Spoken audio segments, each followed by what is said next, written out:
Morning, good afternoon, and good evening, everybody, whatever part of the world you're currently listening to our Basic Economics podcast and Basic Economics video blog on our Basic Economics TV YouTube channel. Today's the 12th of October, early in the morning, it's, almost 3 o'clock in the morning here where I'm at.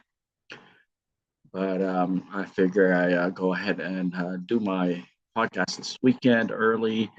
I've been, paying attention to the news, and a few days ago, I went and listened in on the debate between the gubernatorial candidates in the state of Virginia. As many of you who have known me for many years are aware that I grew up in Virginia, and the city that I used to live in was Norfolk, Virginia. And having said that, there's this issue regarding a former delegate from the city of Norfolk who is now running for Attorney General. Okay. Attorney General is basically the legal arm of the governor's office.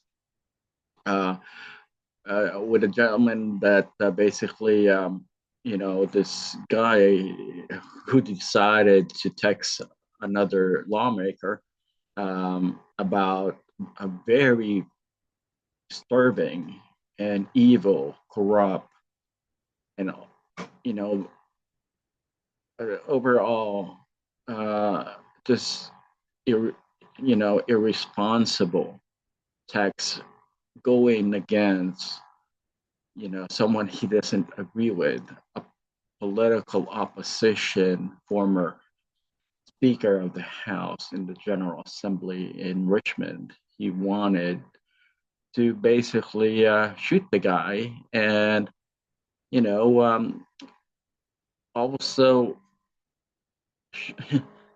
mow down the children of that speaker.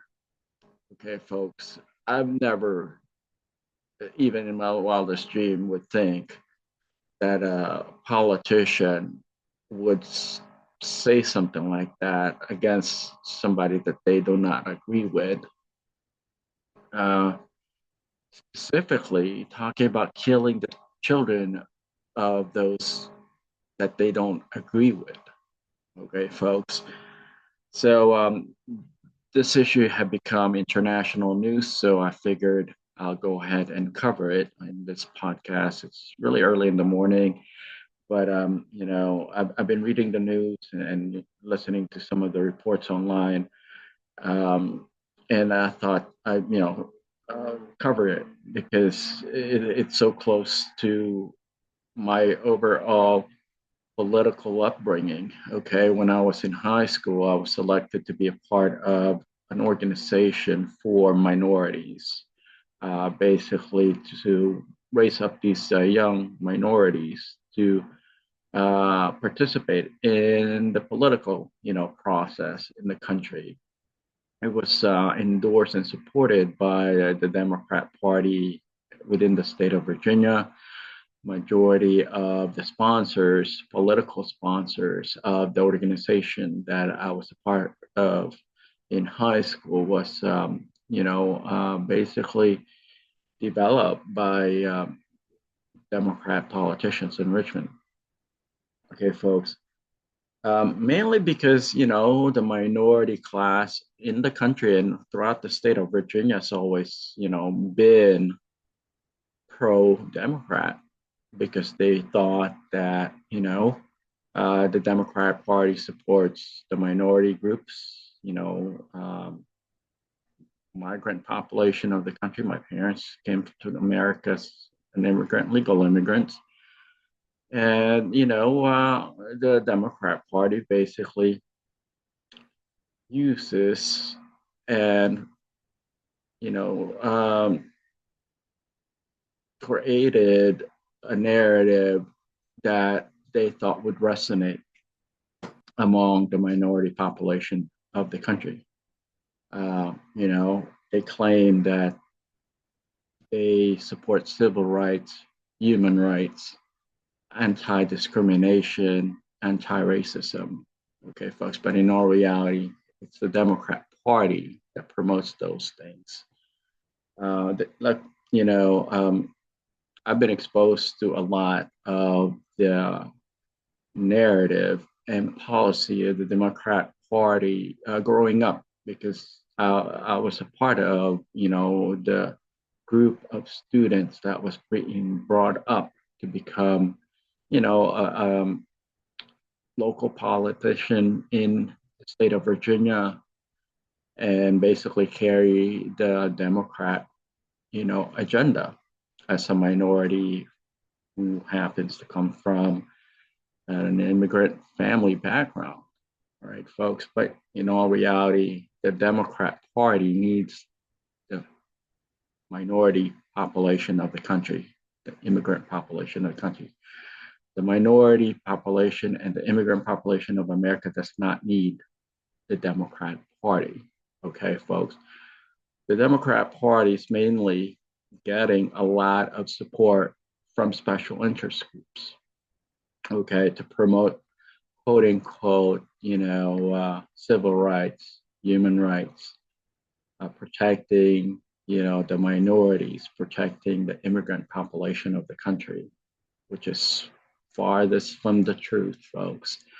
They are the ones, okay, in all reality, they are the ones, the Democrat establishment are the ones that's keeping everybody, you know, shackled, okay, to depending on them to basically, classically condition the minority population to think that the Democrat Party is operating the best interest of the minority population. They're not. Okay, like I said, the Democrat Party needs the minority population. The minority population does not need the Democrat Party. I know this for a fact because I've been observing the Democrat Party all the way back from high school when I was still a teenager. Okay, folks. Because that's the only way for them to survive. Okay. Without the minority population, very few Americans within the majority of the population would want to support the Democrat Party. Because think about it, the Democrat Party supports illegal immigrants. Who would want, in their right mind, okay, to want to have people that I haven't been vetted to come and stay in the country, regardless, whatever country. Okay, but yet the Democrat Party supports, a lot of the illegal immigrant population's agenda, gaining access to a lot of social benefits. Okay, and for the most part, you know, they're not really, benefiting in terms of the party politics to begin with. It's just that the Democrat Party, okay, have created a narrative saying that they are pro illegal immigrants.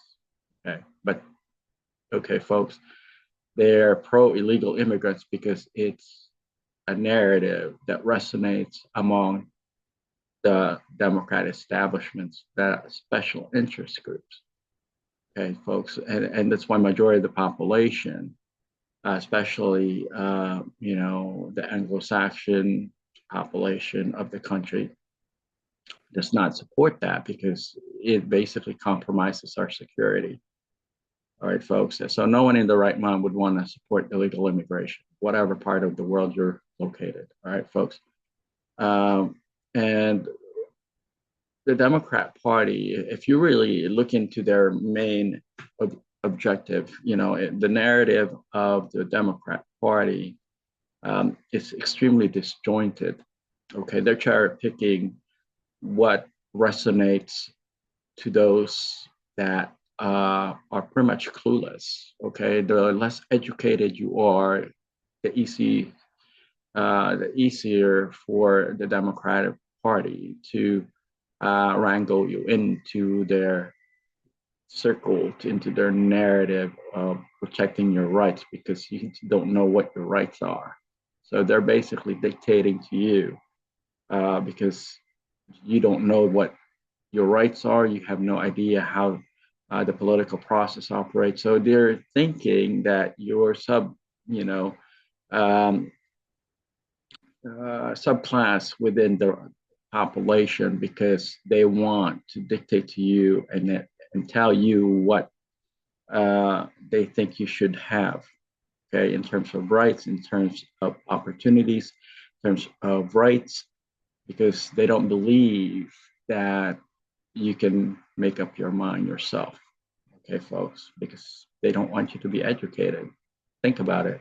The more you're educated you are, and the more that you drill down on the agenda of the Democrat Party and the narrative that they tend to use, the words that they typically regurgitate among themselves when they're talking in public.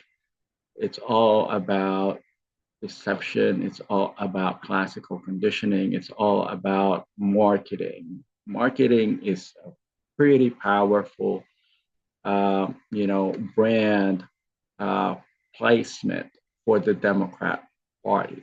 Okay, because they use same stuff over and over again to basically scare people. Okay, to basically tell people that their rights are going to get trampled on. Their, you know, uh, resources will be limited. They won't get access to same opportunities as everybody else. But in all reality, it's the Democrat Party that keeps people down. Matter of fact, I'm speaking from my own experience. Okay, I grew up in a very blue region of Virginia. Okay, the city that I grew up in tends to lean, into the Democrat narrative. Okay, until I realized after I, educated myself and have gotten older and become a professional, I realized the Democrat Party is actually the party that oppresses people. Okay, um, the case that I was, basically, you know, uh, a subject in where I was discriminated against in the workforce and was basically, uh, you know, uh, my civil and human rights violated, as well as the institution that I thought would protect me ended up violating my rights because of institutional racism. We're all run by the Democrat establishment. Okay, and that's just sad reality. Okay, folks. And I went and asked for assistance from the Democrat, bigwigs in Washington D.C. And guess what? Not one, okay, provided any support, aid, or justice. They basically just brushed it off. That's how they operate, folks. When it's time for them to deliver, they will basically give you all sorts of reasons why you shouldn't pursue cases like mine. Okay, folks. So think for yourself, folks. The Democrat Party. Okay, look at what this Jay Jones guy had said about his political agenda, in which he wants to kill somebody that he doesn't agree with in politics, and on top of that, bring that person's children into this vile, evil narrative that he came up with. Okay, folks. And now it's become international news. What I find very troubling, though, is that no Democrat politicians in Virginia have asked for this imbecile, I call him an imbecile, to withdraw from the race. I find that extremely troubling. It's as if they're encouraging these kinds of, you know, narratives from within their party. Okay, folks. Um, really sad. The Democrat Party is becoming, you know, a party of hateful, violent, and evil, agendas, folks. I mean, look at what's going on in our country today. I mean, just a month ago, one of the conservative voices in our country was assassinated for simply speaking his mind. Okay, freedom of speech is one of their God-given rights and a protected right in our country. Okay, folks. And yet, Charlie Kirk was assassinated for simply voicing his opinion and engaging the younger population of our country.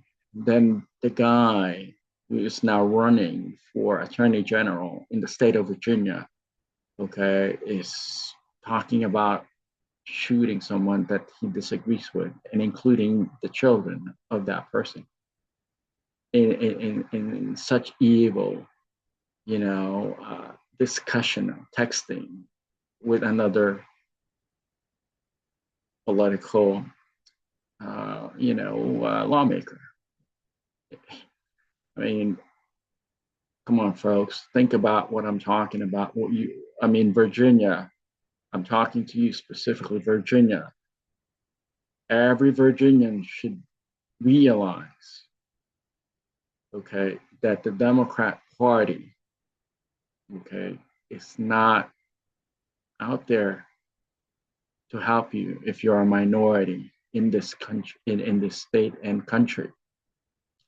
They're basically keeping you within the confines of the fields that you don't want to leave from.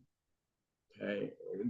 The minority population of Virginia has been classically conditioned by the Democrat Party to fear, to basically,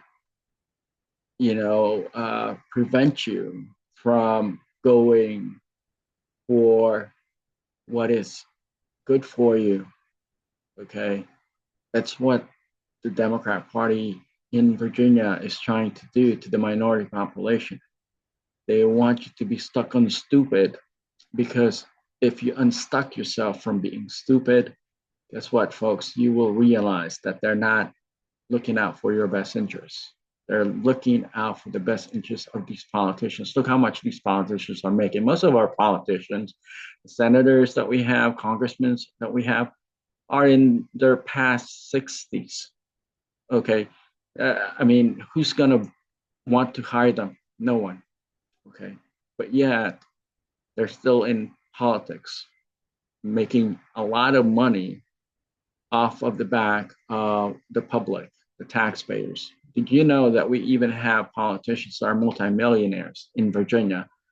And guess what? They're making money off of the state because the state is paying their salary and they're making money off of their business engagement in the state of Virginia because they're political figures and they're making money off of the people that are donating to their political establishments, folks. So they're making 3, 4 times the funds, the money, by just being a politician, okay, folks, in the state of Virginia. Think about what I'm saying. I mean, I started being exposed to Virginia politics at a very young age. I was still, I think a freshman in high school when I got first exposed. And throughout this, time that I've been observing politics in Virginia, politics in the U.S., and even politics overseas, when I decided I wanted to run for office and I had managed to connect the dots, guess who they silenced first? Me. I was silenced. My campaign was not covered by the national news, and the local news that did cover my campaign did not want to publish what I was saying. I did talk about a lot of things that are now happening, specifically the conflict between Ukraine and Russia, you know, that could have been prevented had the national news covered my campaign back in 2020. Okay, folks. Anyway, I just thought I'd talk about it. It's fairly early in the morning. It's 3 a.m. here in the US where I'm at, but I thought I simply cannot just, you know, put this off, okay? Because we have a very important election coming up in Virginia.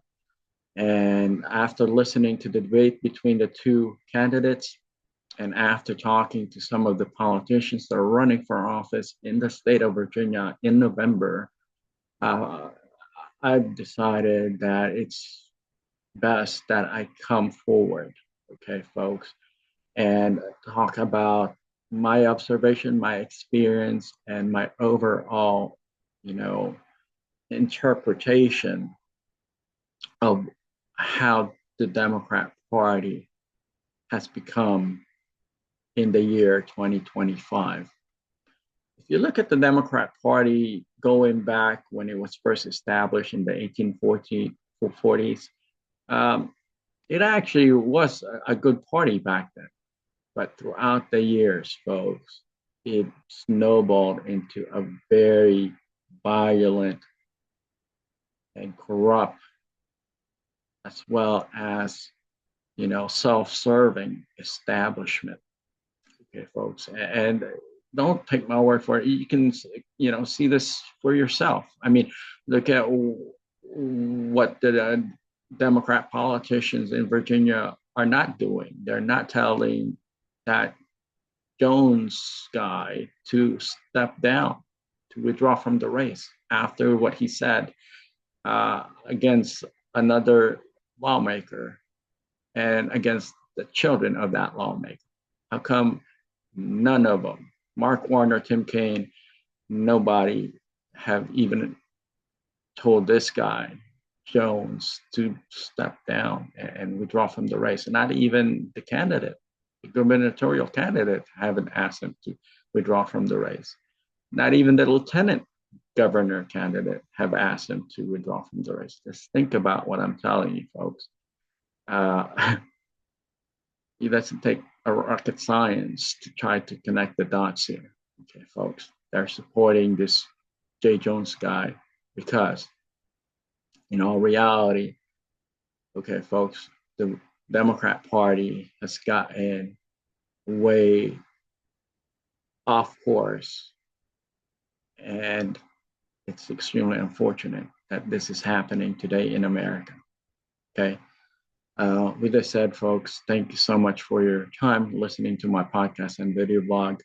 My name is Al Mina, concept author of Face Economics, the illustration of the social media platform and economic development worldwide, and also a former US Peace Corps volunteer and a former civil servant in the federal government, and a former US Senate candidate who was never covered by the local and national news. Thank you so much for your time, and think about what I just said. Okay, folks, think about what I just said. Thank you.